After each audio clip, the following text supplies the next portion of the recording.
Emergency podcast, guys. Another emergency pod on a Friday. Oh boy, it's a UK friendly one. Anyway, that is the good news. The bad news is Pablo Lopez. This is the secret that wasn't so secret, was absolutely on the block. The Marlins have been trying to move Pablo Lopez for some time, unfortunately, but they finally get a deal done, and it is with the Minnesota Twins. The Lion in Texas, he called it last week. Finally, it drops, and the return, the player coming back, the AL batting champ for 2022, Luis Arraez. Yes, sir, the Marlins. Listen, they are going in a different direction in terms of the way they're creating their offense. Tons to get into, both in terms of Pablo Lopez, Luis Arraez, and also we shouldn't forget Jose Salas, part of this deal too. All the news, breaking news on today's Locked On Marlins. You are Locked On Marlins, your daily podcast on the Miami Marlins. Part of the Locked On Podcast Network, your team every day.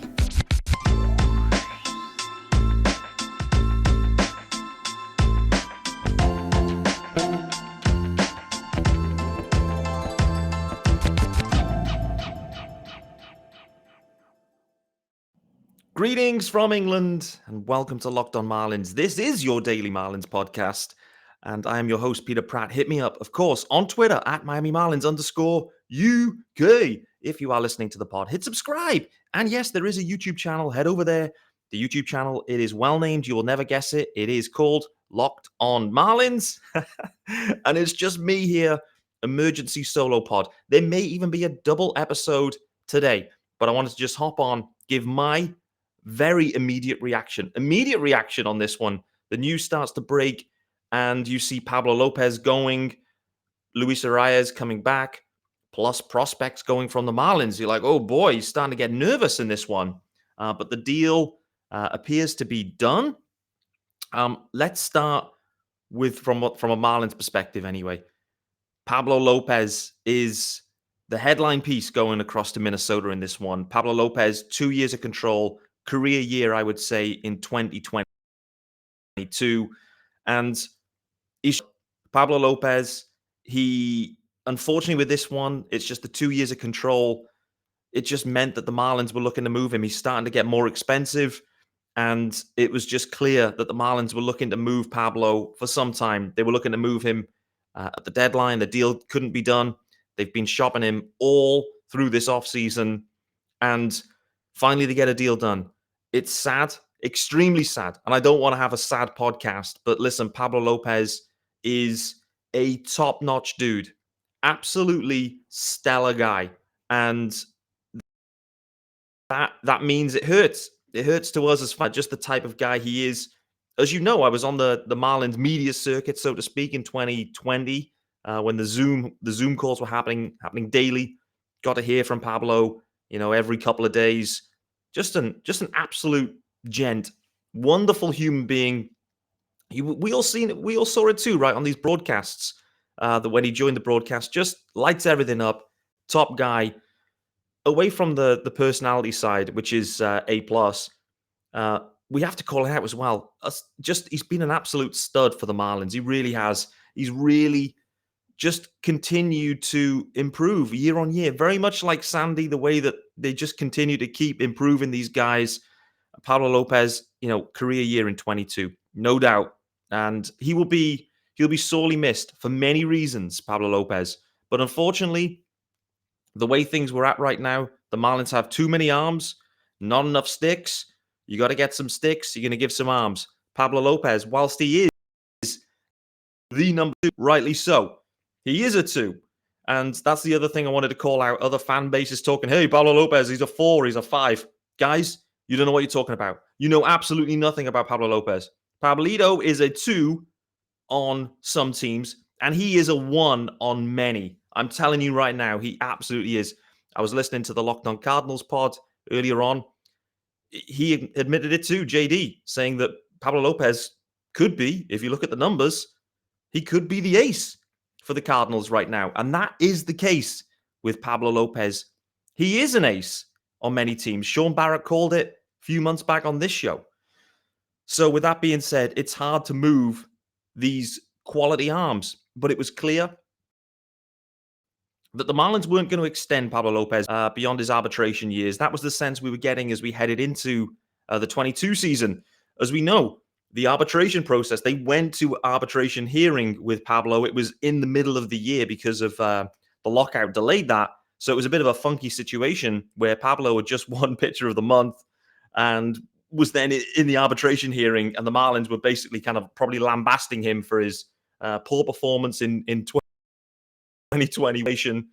But the sense we always had was Pablo wouldn't be extended. He's the most expensive guy other than Sandy. Sandy is untouchable, as we know. So you just scroll down the list. Least control, most expensive. Pablo Lopez has to go. Painful as that is the business of the Miami Marlins. That is how this organization operates. It's just the way it is, guys. And it's painful, but in terms of what they've got back, they have back the batting champ. For all of the pain last year in 2022, let's not forget this, just the amount of games that the Marlins couldn't score runs, couldn't get anyone on base. You know, it was a scoreless streak, like of historic proportions. The Marlins, they just need to get sticks, reliable sticks. And it's clear that there's a different approach here right now. They're approaching things differently. They're looking for different types of guys. They're not hunting. Do you remember last year, Don Mattingly in that presser when he finally lost his rag and he'd had enough, and he just says, hey, the big boys have got to go. We got too much of the same guy, which basically meant too much swing and miss, swinging for the fences, and not being effective. No, Skip Schumacher's in now.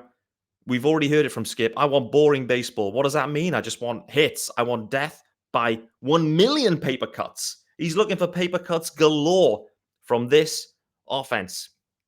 I'll talk about Arraez shortly, but let's finish up as well. 2 other names in this as well. So this wasn't a 1-for-1. Luis Arraez, by the way, he has 3 years of control remaining. Pablo Lopez, as we know, has 2 years of control.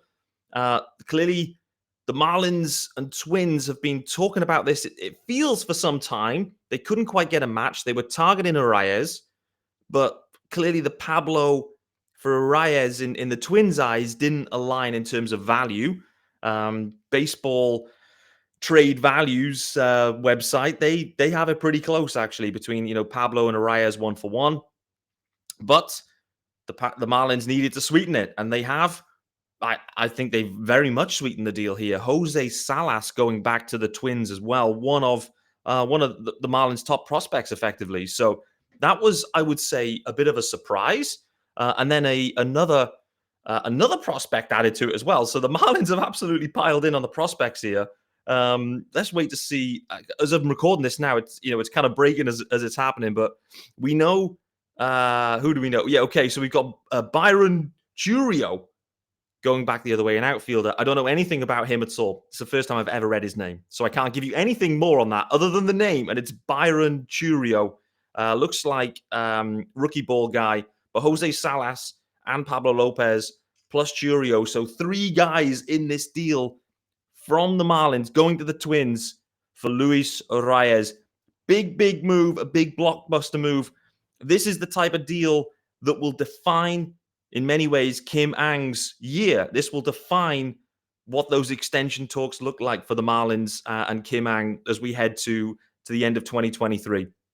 No doubt about it. When you move a guy like Pablo for Luis Arraez, plus you include some prospects to sweeten the deal, you have to hit on it. You have to hit. I think they will hit on it. But let's talk about our good friends over at Built Bar before we do that. And guys, listen, you may be pumped. I'm pumped. It's time for a treat, maybe. You don't want all the fat and calories, then try those Built Bars. We've just got through the holidays. It's still January. New Year's resolutions are in. My goal is definitely to eat a little healthier this year and drink less. If you're like me, you'll want to eat healthier, but don't want to compromise taste, then I've got just the thing. Try those Builts, and with Built, healthy is actually tasty. They're so delicious, you won't think, that they're good for you. Always catches me out, that one. Perfect for your New Year's resolutions. What makes them so good? Well, for starters, 100% real chocolate. Let's start right there. 100% real chocolate. They come in unbelievable flavors like churro, peanut butter brownie, and coconut almond. How does Built do it? I don't know, but these bars, they taste like a candy bar whilst maintaining amazing macros, and what's even better is they're healthy. Only 130 calories, 4 grams of sugar, and 17 grams of protein for those workouts, baby, for those guns. You don't have to wait around to get a box. We've been talking about it for years. Get yourself over to built.com. Don't have to even do that now. You can still go there. But you've also got options at your local Walmart or Sam's Club. If you're thinking about Walmart, head there right now, walk to the pharmacy section, grab yourself a box of Builts. Pick up a 4-bar box, cookies and cream, double chocolate, or coconut puffs. Or if you're thinking about a Sam's Club run-in, then head in there. You can grab a 13-box bar box with all the hit flavors, brownie batter, churro, everything in there. You can thank me later for that one, guys. That is Built, Walgreens, and Sam's Club, and of course, Built.com. Whew, okay. I need a little minute. I need a second to compose myself here. There's so much going on here. It's insane. As you probably imagine, Twitter's absolutely blowing up, trying to get my head around this. But I've been thinking about Luis Arraez for some time. Let's talk about him now in the return. It's painful that Pablo goes, and we know that. But what are the Marlins getting in Luis Arraez? Fundamentally, well, we'll talk about maybe some of the kinks or some of the elements here. But fundamentally, what are you getting? You're getting the batting champ. What does that mean? The guy hits. He hits. And he absolutely has been hitting all his career. When you look up and down his numbers, going back to 2019, he's consistently way over 300 as a hitter. Way over 300. In 2022, he hit 316. Yes, okay, the power isn't there. It's not a power guy. 8 home runs, so he chips in now and again. But, Arraez is he's just a straight up hitter. He really is. And, he gets on base too. OPS plus last year of 130. I mean, this profile, this type of hitter is going to be the type of profile and hitter that some may not like. I think it's fair to say. Because, like I said, it's death by 1,000 paper cuts. It's just hit after hit after hit. Get yourself on base, leading off, and then just let the guys behind you do all of the action. And I think, there will be some questions around it, but fundamentally, you got to look at it and go, he's an over 300 hitter consistently. You've got 3 years of control on him. Yes, it will start to get more expensive year on year, etc. That's for the Marlins to sort out. But that's what they're looking for. And for me, we've already seen it in some ways with Gene Segura coming in. Again, another, just good hitter, good on-base guy. That's what they're looking for. The Marlins, I think, are going away, like strategically, they're moving away from just the bombs away brigade, which the ballpark does not support. Lone Depot is not a bombs away brigade kind of place. Yes, okay, that's maybe what the way the game has gone in certain ways, but it's not conducive to the ballpark. I think the Marlins are reevaluating that strategy and thinking about where a pitching first team, the defense we'll talk about because there's now some kinks in that. The defense won't be as good as it was in 22, mainly because you've taken away Miguel Rojas, who, was absolutely elite at shortstop. We're not clear on who's going to play short yet. There's maybe some discussion there to be had, but they're a pitching team, pitching first. That's who the Marlins are. That's their identity. They've got tons of arms now in the rotation. They've got tons more to come. Build around your staff. And then from an offensive perspective, you don't need to try and be a heavyweight juggernaut kind of offensive team trying to hit bombs and smoke the life out of everything. It's not going to work in Lone Depot. Unless they change the dimensions and everything about it, the Marlins have to find a way to play to their strengths. And that should be just straight up hitting. No one, you can barely hit the Marlins pitching because it's too good. Have an offense in there that gives you an opportunity to just keep the line moving. It's that kind of offense. It's going to be at times, it's going to be frustrating. Maybe it's going to lack a bit of sex appeal, but that's the clear direction that we're seeing here. And there's still guys in there that there's going to be, bombs away. We'll wait to see what Jorge Soler can deliver this year. We'll wait to see what kind of bounce back Avi Garcia can have. Cooper Loop, we'll wait to see what, whether the power stroke comes back, because it did drop away in 22. But also, the Bahamian Prince, Jazz Chisholm Jr. I mean, I've shared it a couple of times today. Some of those videos that he shared of BP, oh my days, it's just straight up smoke. It really is. One of them in particular, the first bomb, it was a 500-foot bomb, no doubt about it. I think it left Lone Depot and hit a car because I can hear a car alarm going off. The next one was an upper deck tank. Okay, it's from, I think, the pitching machine or whatever. But listen, Jazz, he is going to be enjoying this. It's interesting to see the way they create this lineup because, we talked about should Jazz be leading off. And this is where this Arraez move is interesting. The question on Arraez is, where does he play? What's his position? The Twins tried him everywhere, and he ended up finding a home at first base because effectively he's not a good defensive player. And so that says to me, he could be DHing. It's possible that the Marlins just kind of plug him in and go, hey, listen, from our DH, we're not looking for 40 home runs. We're actually looking for a guy to hit 330. And that's it. And we're happy with that because that's our identity. I'm intrigued to see how they go with that. The other option clearly is he's at first base. And me and Sean talked about it on yesterday's episode. What happens if the Marlins go and get a first baseman? Could Coop then slide into the DH role more regularly? And could Jorge Soler then kind of bump back out to left field? It's possible. And I think that's where the questions go now is, where's Arraez going to play? Is it first base? It shouldn't be anywhere else because fundamentally, the Marlins have only 7 second basemen on the roster. No shortstops right now, it seems. But, they've got Birdie, Wendell, Jazz, Groshans, Segura, all these guys. So I don't think Arraez needs to be put into second base where he's going to be limited, extremely limited. So it's either first base or he's DHing. And yes, the profile is not prototypical. This is not a prototypical first baseman. You're looking for power from those spots, from the corner spots. The Marlins haven't got power, and they're not playing for power there. And the same could be said from the DH spot. To me, gut feel is, on this one, that Arraez is most likely to slide into the DH role. I'm just thinking out loud. I'm just thinking about it. And maybe share time with Coop at first, kind of effectively create that kind of 50-50 split with Aguilar that they had before. That's the way the Marlins played it then. And Jorge Soler is back out in left field. Avi Garcia's in right field. What does that mean for Brian De La Cruz? What does it mean for Jesus Sanchez? Right now, Brian De La Cruz, he's pegged in to be the opening day center fielder. I still think a move could come, but, we've already heard it from Skip Schumacher. He expects Brian De La Cruz to get 500 at-bats in 2023. So is this the plan? Are the Marlins thinking about this now? Arraez and Coop effectively splitting time, first base and DH. Soler back out in left field, DHing a little bit too. Who's playing shortstop? It's not clear yet. Kim Ang wouldn't answer that question. Right now, it's potentially it's Joey Wendell. We'll wait and see. Gene Segura over at third. We'll wait and see. Jazz over at second. We'll wait and see on that. A lot of questions, a lot of infielders. But in summary here, guys, and we'll wrap things up. This is a breezy break-in episode here. In summary, Arraez it's a clear definition of the strategy in terms of the way the Marlins are looking from an offensive perspective. This is a clear change. No longer big boys got to go. The big boys have gone.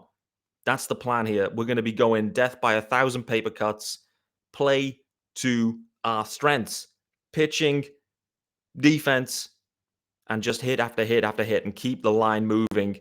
Jazz Chisholm, what's the impact there? Should slide down the order, you'd imagine. You got to be thinking here now, Jazz is maybe going to be hitting 2, 3, 4, 5, 6. I don't know. I mean, you want Jazz to be kind of towards the top of the lineup, but could Jazz kind of fit into the 3 hole? We'll wait and see on that one. Guys, that's going to wrap us up. Thanks for making Locked On Marlins your first listen of the day. I may be back for a second episode and get some other opinions because this is my knee-jerk, my snap reaction. I wanted to drop on and just give a breaking thought. And for me, it's sad to see Pablo go. Luis Arraez, he is what he is. And if you're looking for a guy that just straight up hits and gets on base, Luis Arraez is your guy. The Marlins have been calling out for years for that type of profile. Some won't like the profile. Some won't like the defense. Some won't like some of the injury concerns, perhaps, around his hamstrings, etc. But If the Marlins get 2022 Luis Arraez, the batting champ, then for me, this trade will look back on it in a favorable way. Yes, it's going to be hurtful that Pablo Lopez is no longer with the Marlins, but it just is what it is. Pablo was the right guy to move. Yes, the talent's there, and he could be an ace on any team, to be honest with you. But he's only 2 years of control, and he's getting more expensive, and the Marlins aren't going to extend him. I appreciate you joining me, guys. I'll be back very soon. This offseason continues to heat up. The Marlins getting business done late into the offseason. This is Kim's time. This is one of the deals that we'll look back on in Kim's tenure and say whether this is maybe a sliding doors moment in many ways for Kim Ang. If this deal is the right deal, and maybe if the Marlins can get this center field situation sorted, they still need to think about third base, in my opinion, too. But center field clearly remains an area of need. The question then is, for center field, how can they now address it with Pablo Lopez now already traded? What are they going to do? Who's the next guy that may be available? We've been hearing Edward Cabrera's name mentioned today on a couple of deals. A deal with the Rockies, a deal with the Mets, perhaps. We'll wait and see on that one, guys, but we'll leave it there for now. It's Locked on Marlins on Friday, the 20th of Jan, a breaking news episode. Luis Arraez is a Marlin. Pablo Lopez and Jose Salas are twins. We'll see you soon, guys.